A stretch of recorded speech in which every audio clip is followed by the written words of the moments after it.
A crucial Republican presidential debate begins just hours after the leading conservative on the U.S. Supreme Court dies. We need to put people on the bench that understand that the Constitution is not a living and breathing document. It is to be interpreted as originally meant. Who on this stage has the background, the principle, the character, the judgment, and the strength of resolve to nominate and confirm principled constitutionalists to the court?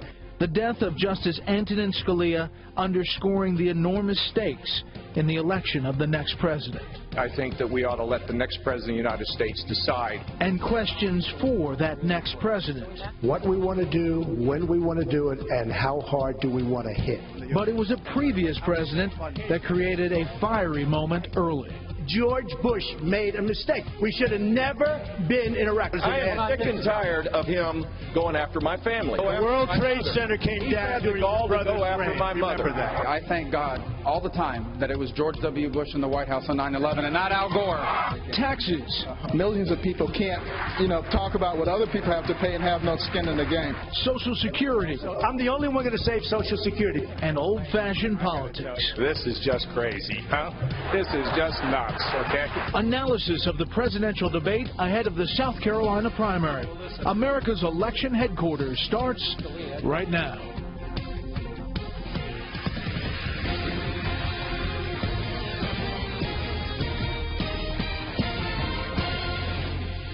Good evening. Welcome to Washington. I'm Brett Baer. Over the next hour, we will break down tonight's Republican presidential debate, who did well, who didn't, and what the race looks like now. With one more week of intense campaigning before the next voting, the South Carolina primary, a week from today.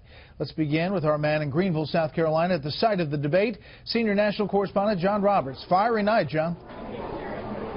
A fiery night, to say the least, Brett. And I think if I were to pick a couple of moments out of tonight's debate that are really illustrative of where this race is going to go in the next 6 days, first and foremost among them would be the dust-up between Jeb Bush and Donald Trump. Jeb Bush knows that in order to try to make an impact here in South Carolina, he's got to be the person who's willing to stand up and punch Donald Trump in the face and bloody his nose. And that's what he tried to do tonight. Watch these exchanges. Just so you understand, you know what that is? That's Jeb's special interest and lobbyists talking. Look, let me just tell you something. Jeb is so wrong. I could care less about the insults that Donald Trump gives to me. It's blood sport for him. He enjoys it, and I'm glad he's happy about it. While Donald Trump was building a reality TV show, my brother was building a security apparatus to keep us safe, and I'm proud of what he did. The World Trade Center came down during the rain. He kept us safe. That's not safe. Now, that exchange is particularly significant because on Monday, George W. Bush, the 43rd president, Jeb's brother, will be here in the state. He'll be in North Charleston campaigning with Jeb Bush. Donald Trump is on pretty solid ground when it comes to this idea the Iraq war was a mistake. There are a lot of people in the Republican Party, particularly independents as well, who believe that. It starts to get a little more dicey when he says that the Bush administration lied about it. You'll hear that from the Democrats. But when he says the World Trade Center came down under George Bush's watch, that's where it starts to get tenuous for Donald Trump, because there are not many people in the Republican Party who would blame the World Trade Center, who would blame 9/11 on George Bush. So we'll see where this goes in the coming days. The other exchange I thought was really significant was the rematch between Marco Rubio and Ted Cruz over immigration. And we heard Charles talking just before the top of the hour about Rubio's trying to make people forget what happened last week in New Hampshire. If you watch this exchange, people will probably remember the one line that came out of Marco Rubio's mouth here. Watch. Marco went on Univision in Spanish and said he would not rescind President Obama's illegal executive amnesty on his first day in office. I have promised to rescind every single illegal executive action, including that one. I don't know how he knows what I said on Univision, because he doesn't speak Spanish. And second of all, the other point that I would make... Marco, si quieres, díselo ahora mismo, díselo ahora. En español, si quieres. Look, this is a disturbing pattern now, because for a number of weeks now, Ted Cruz has just been telling lies. Brett, I would hazard a guess that not many people will remember Marco Rubio repeating himself in New Hampshire. They'll probably remember that. The gloves clearly off in a state where bare-knuckle politics is the way it goes, and it's going to be a rough ride over the next 6 days, and we'll be watching every minute of it. Brett? John Roberts, gracias. Let's bring in our panel. Steve Hayes, senior writer for the Weekly Standard, Kirsten Powers, USA Today columnist, and David Drucker, senior congressional correspondent for the Washington Examiner. Okay, Steve. I mean, what a night. What a debate. Look, Marco Rubio, after his stumbles last week, in general, he had an okay debate, but he had those memorable stumbles where he sounded robotic. They were played in a loop on cable television. He probably needed the debate of his life tonight, and I think he got it. I think he was clear and clean the best debater on the stage. You know what people are going to run in, right in. You're in the tank for Rubio. What's the deal? You know, did he really, you think, had the debate of his life tonight? I think he clearly had the best debate on the stage tonight. I think it was one of the better performances, and I was down in Florida with him when I saw him do the other debates in 2010. Yes, I think if you want to be specific about it, he gave a great answer on national security to start within the space of a minute. Talked about Asia, talked about the Middle East, talked about the need to rebuild our defenses. He took a tough question from Kim Strassel on tax policy about whether his plan favors child tax credits in a way that liberals might like. And he said, look, this is their money, which I thought was a very good answer. I thought he fought Ted Cruz on immigration to basically a draw, as Charles Krauthammer said. He jumped in to defend George W. Bush on Donald Trump's criticisms of Bush on national security in a state that has 21% veterans that voted in 2012. I thought that was a good night.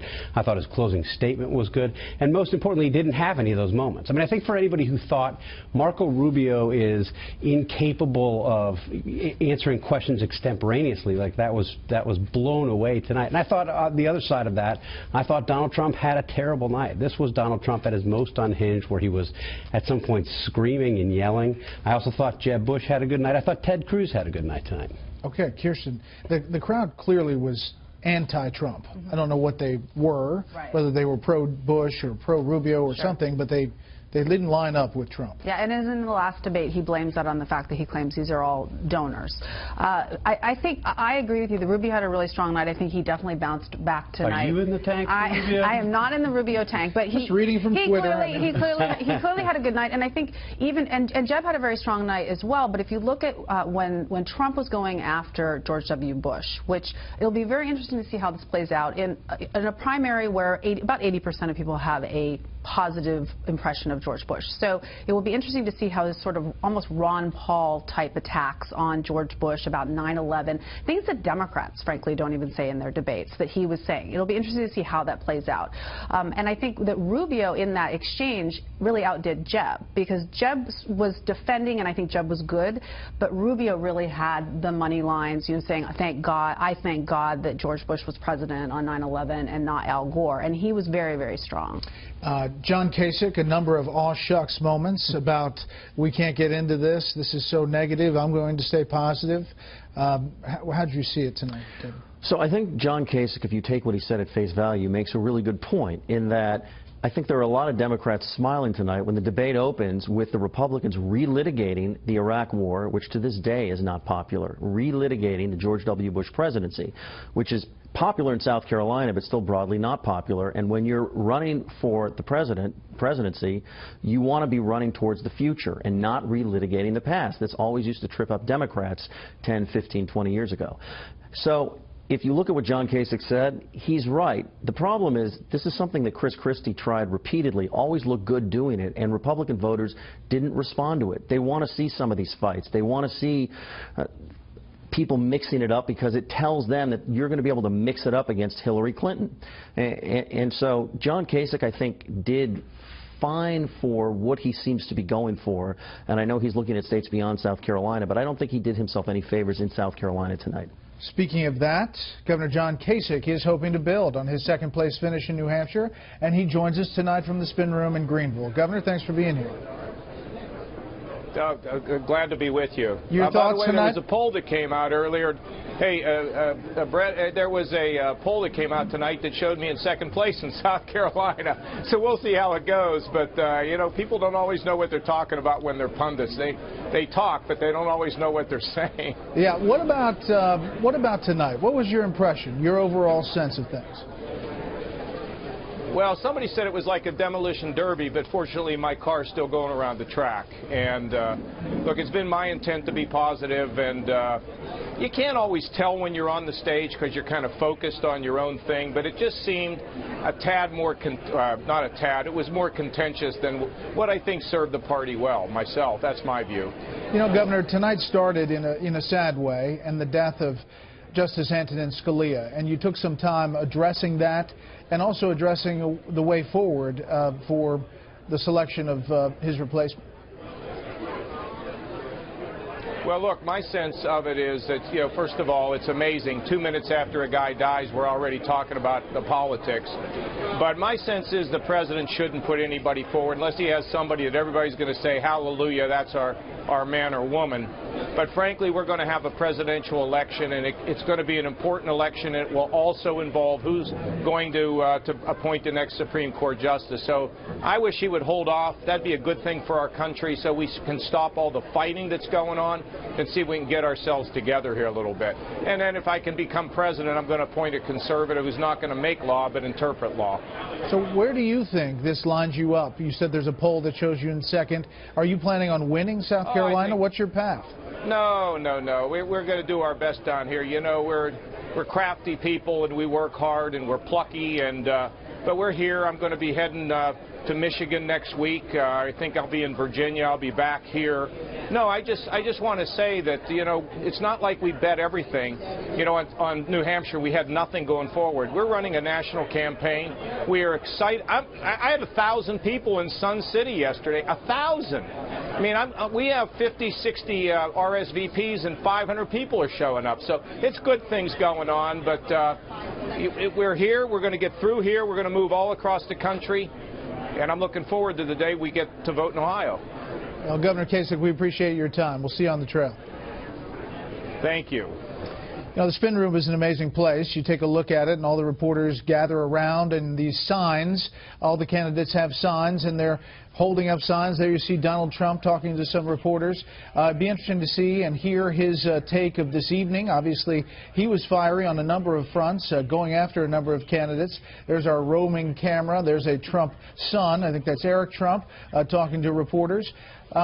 And what happens is they try to get a sense of the night from each of the candidates. Tonight, I think, is going to be interesting to see how all of these candidates respond to this, as Governor Kasich called it, demolition derby. We'll be talking to several of the candidates. We'll try to talk to all of them about how they did. Let's go back to the spin room right now in Greenville. Texas Senator Ted Cruz is there. Senator, thanks for being there. Your sense of this evening? Well, look, I think it was a good night. There were some fireworks tonight, but I think the people of South Carolina saw some real contrast. This decision matters. This is a serious decision, and I think people are getting tired of the circus. They're getting tired of the reality show.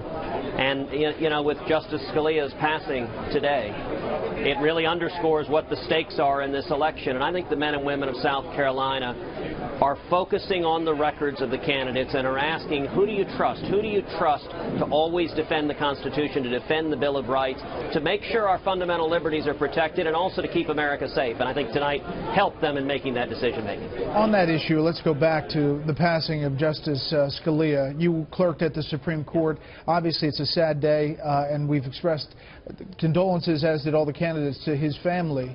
The sense of the loss, not only for the nation, for conservatives, but on the court. Well, he was an extraordinary man. He was a wonderful man. He was witty. He was fun. He was full of life. He was brilliant. He was an incomparable writer. And his legacy on the court, there are only a handful of justices in the history of this country that have had a legacy on the court the way he has. And as Ronald Reagan was to the presidency, Antonin Scalia was to the Supreme Court. And so it is an enormous loss. I am very glad that, this afternoon I called for the Senate not to confirm anyone this year, to make this election a referendum on the Supreme Court. I'm very glad to see Republican leadership heeding those calls, and for the rest of the year I'm going to continue to press. I think the people need to press leadership to honor that promise. But it really underscores the stakes of this election, that if Justice Scalia is replaced by a left-wing judicial activism, our most basic rights are in jeopardy: life, marriage, religious liberty. The Second Amendment, as I pointed out in the debate, if Donald Trump is our nominee, or if Donald Trump becomes president, the odds are unacceptably high that the Second Amendment right to keep and bear arms will be lost forever, because one more liberal will work to take away the right to keep and bear arms of every single individual American. We can't let that happen. We've got to fight to defend our liberties. But the Constitution does say the President shall nominate to fill a vacancy on the U.S. Supreme Court, and the Senate shall confirm or shoot down that nominee. Do you think it's okay to have a vacancy for a year? Oh, sure, and we've seen this. It's been 80 years since a vacancy occurred and was confirmed in an election year. And this is what the election is all about. Let's let the people decide. Brett, I can't wait to be campaigning against Hillary Clinton or Bernie Sanders and take the case to the American people. Which vision of the court do you want? Do you want the Hillary Clinton, Bernie Sanders vision, where our religious liberty is stripped away, where abortion on demand, including partial birth abortion, is mandated for everyone, where our basic rights are stripped away, where school choice is struck down across the country, where veterans' memorials are torn down?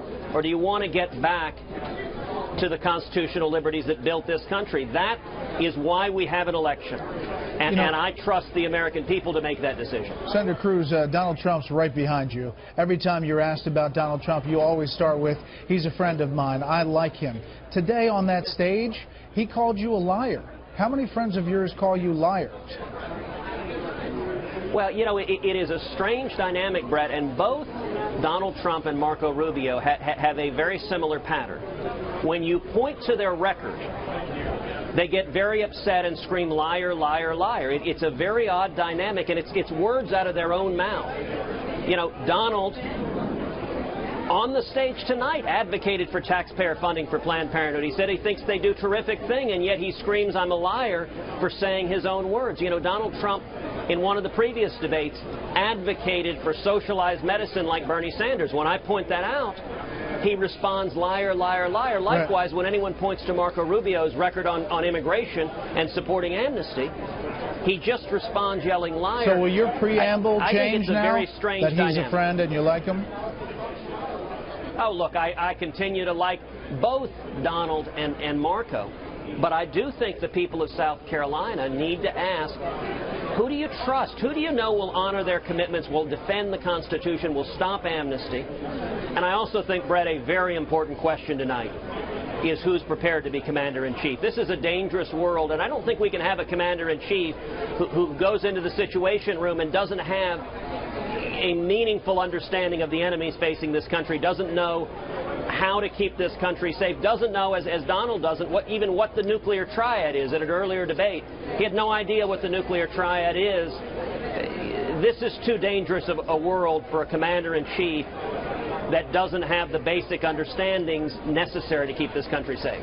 Senator Cruz, thanks for your time tonight. We like having you on Fox News. Thank you, Brett. It's always a pleasure.